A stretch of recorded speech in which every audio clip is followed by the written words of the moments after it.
Yo, assalamualaikum warahmatullahi wabarakatuh. Balik lagi di channel Farid Ramadana. Apa kabar semuanya, teman-teman? Di video kali ini aku mau kasih tahu gimana cara masuk Bali terbaru. Sekalian mau update ke teman-teman bagaimana surat edaran yang dikeluarkan oleh Gubernur Bali ya mengenai perpanjangan PPKM. Ada beberapa poin kabar baik nih teman-teman mengenai status pariwisata di Bali dan beberapa poin penting lainnya teman-teman yang harus teman-teman tahu nih. Makanya pantengin terus video ini ya. Oke, lanjut. Jadi aku mau bahas beberapa poin inti aja yang ada di surat edaran terbaru di nomor 15 tahun 2021 ya, yang dikeluarkan oleh Gubernur Bali Pak Koster mengenai PPKM nih. Oke, langsung aja ke poinnya. Jadi untuk apotek itu dan toko-toko obat masih biasa ya dibuka 24 jam. Dan untuk yang mau ke supermarket atau hypermarket, teman-teman nih harus install aplikasi Peduli Lindungi dulu nih di HP masing-masing. Karena mereka nanti bakalan ngecek ya sebelum teman-teman masuk itu vaksin, bukti vaksin pertama atau bukti vaksin kedua di aplikasi Peduli Lindungi masing-masing gitu. Pedagang kaki lima gitu kan di pinggir jalan memang sudah boleh dibuka ya teman-teman ya, sampai jam 9 malam dan maksimal itu 25%. Tapi waktu makan dijadwalin 30 menit. Nah, menurutku kalau di Bali itu karena memang sudah sepi sekali, kayaknya sih 25% atau di bawah 25% ya tamu-tamu di warung pinggir jalan itu cuma satu atau dua aja kan. Dan kabar baiknya mall atau pusat perbelanjaan ya, pusat perdagangan kayak gitu udah mulai boleh dibuka nih di Bali nih guys. Tapi harus beroperasi 50% aja dan tutup sampai jam 9 malam. Dan di sini berisikan juga kalau buat teman-teman yang pengen ke mall itu wajib mempunyai Peduli Lindungi ya, aplikasi Peduli Lindungi untuk melakukan screening nih sebelum masuk. Dan teman-teman harus memperoleh vaksinasi COVID-19 dosis kedua nih. Jadi berarti harus lengkap ya. Kalau yang baru cuma satu dosis aja kayaknya nggak tahu nih dibolehin apa enggak, tapi di sini dituliskan harus dosis kedua ya, alias dosis lengkap nih guys. Dan buat orang yang berisiko tinggi kayak wanita hamil, terus usia di bawah 12 tahun, terus di atas 70 tahun itu tidak diizinkan masuk ke ini ya, ke mall atau pusat perdagangan nih teman-teman. Aturannya kayak gitu. Terus kalau rumah makan atau kafe di pusat perbelanjaan atau perdagangan agar mengutamakan delivery atau takeaway dan dapat menerima makanan dine-in dengan kapasitas maksimal 25% dan nggak bisa lama-lama makan ya karena dibatasin maksimal 30 menit kita harus keluar. Dan untuk bioskop, tempat bermain anak-anak ataupun tempat hiburan di pusat perbelanjaan atau mall itu masih ditutup, nggak ada yang dibuka guys. Untuk infrastruktur konstruksi masih boleh dibuka.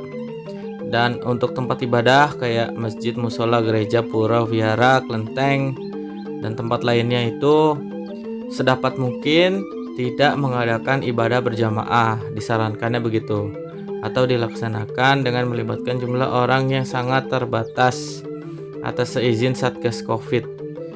Nah, tapi kalau di Bali sih kayaknya prokesnya juga ketat ya untuk masjid gitu.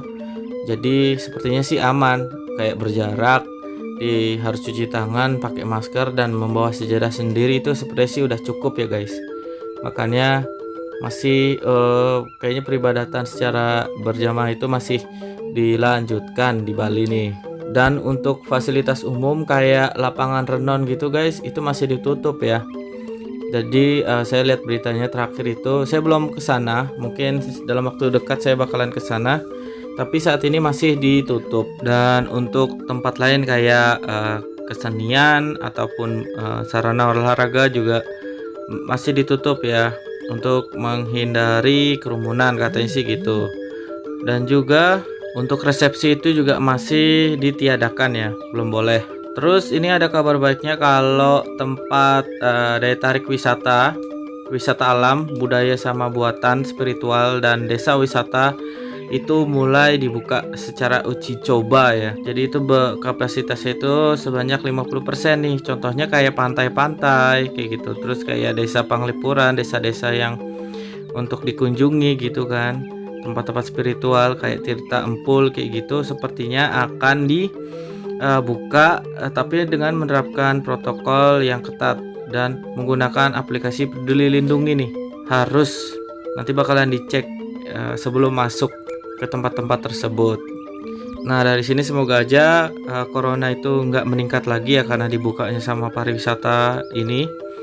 Semoga aja berjalan dengan lancar, pariwisata di Bali bangkit lagi kayak dulu walaupun masih lokal ya tamu-tamunya, but it's okay.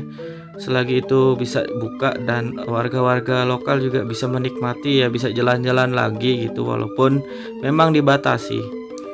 Oke, dan lanjutnya nih yang teman-teman tunggu-tunggu nih, gimana cara masuk Bali terbarunya ya, syarat-syaratnya itu apa aja, jalur darat ataupun jalur udara. Nah ini aku jelasin ya, yang di surat edaran ini itu menunjukkan bahwa bagi buat teman-teman yang melakukan perjalanan ke Bali melalui transportasi udara atau lewat bandara ya, itu wajib menunjukkan hasil negatif antigen. Kalau antigen paling lama 1 kali 24 jam seperti biasa ya, dengan syarat yang sudah memperoleh vaksinasi dosis kedua. Atau buat teman-teman yang baru punya dosis pertama ya vaksinnya, itu berarti teman-teman wajib menunjukkan hasil negatif PCR yang berlakunya itu paling lama 2 kali 24 jam sebelum keberangkatan. Dan harus ditunjukkan melalui aplikasi Peduli Lindungi ya guys, kayak biasa. Jadi hasil negatif atau hasil rapid kedua tersebut itu bakal tersambung atau terlink ke aplikasi Peduli Lindungi. Jadi nggak perlu ya kayak pakai surat-surat gitu di print atau gimana. Jadi cukup menunjukkan lewat aplikasi Peduli Lindungi. Dan bagi yang melakukan perjalanan jalur darat atau melewati pelabuhan ya, Ketapang, Gilimanuk atau Padang Bay gitu kan, bisa menunjukkan kartu vaksin minimal 1 dosis atau dosis pertama, terus surat keterangan negatif uji swab PCR atau rapid test antigen yang paling lama 2 kali 24 jam sebelum keberangkatan. Penunjukan bukti telah mengikuti vaksinasi dianjurkan melalui aplikasi Peduli Lindungi. Sama ya kayak di jalur udara, harus pakai Peduli Lindungi. Hasilnya dilihat di situ. Dan untuk sopir kendaraan logistik dan transportasi barang lainnya itu dikecualikan dari ketentuan memiliki kartu vaksin. Nah, surat atau hasil dari rapid test atau PCR atau antigen yang tadi, itu suratnya harus dilengkapi dengan barcode atau QR code nih guys, demi memastikan keaslian dari surat tersebut. Dan itu sudah dilakukan ya dari beberapa bulan lalu ya, semenjak PPKM darurat tuh. Oke, semoga aja diberlakukannya dibuka pariwisata dikit demi sedikit ya, pelan-pelan. Walaupun ini uji coba, semoga aja ini pertanda bagus. Jadi maju lagi pariwisata di Bali dan teman-teman sehat semua ya, nggak ada yang kena COVID, terus COVID-nya tidak meningkat, bahkan harusnya menurun ya, semoga aja. Jadi itu aja sih poin-poin penting yang ada di surat edaran. Walaupun ada 6 lembar ya surat edarannya, tapi saya coba nyantumin yang penting-penting aja. Teman-teman juga bisa lihat surat edaran lengkapnya itu ada di Instagram Pemprov Bali ya. Dan di sini ada informasi tambahan nih, aku mau kasih tahu ke kalian, yaitu buat yang mau nyebrang dari Ketapang Gilimanuk atau sebaliknya. Jadi kan biasanya pakai booking online ya melalui aplikasi Verizi. Nah, Verizi itu telah diintegrasi dengan aplikasi Peduli Lindungi guys. Jadi saat proses reservasi tiket, pastikan teman-teman mengisi data dan nomor identitas sesuai dengan penumpang ya, atau kartu identitas yang sesuai lah intinya kayak gitu.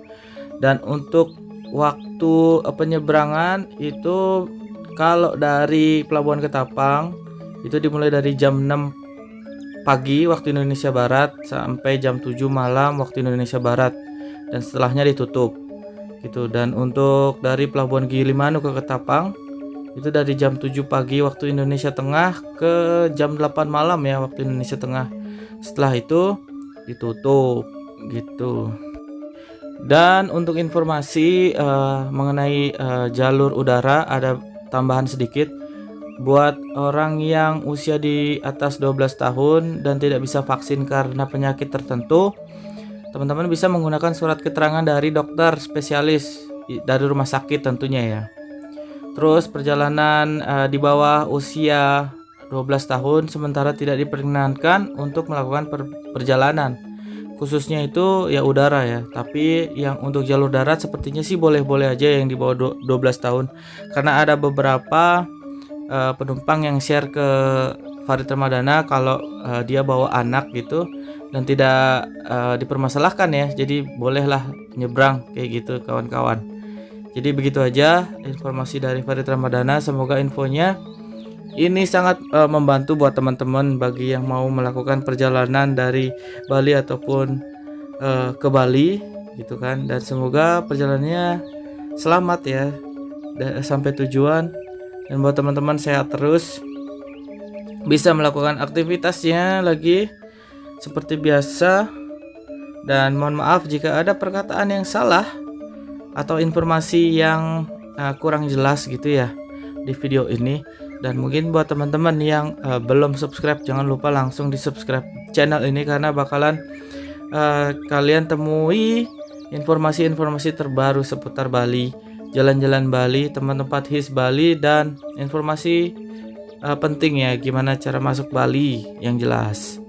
Dan juga jangan lupa tekan loncengnya juga, share ke teman-temannya juga biar teman-teman yang lain juga tahu informasi terbaru seputar Bali. Oke, gitu aja.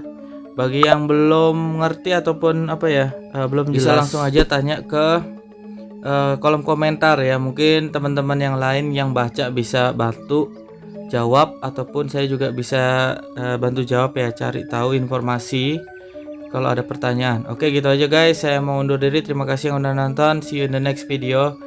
Salam damai dari Bali. Ciao ciao.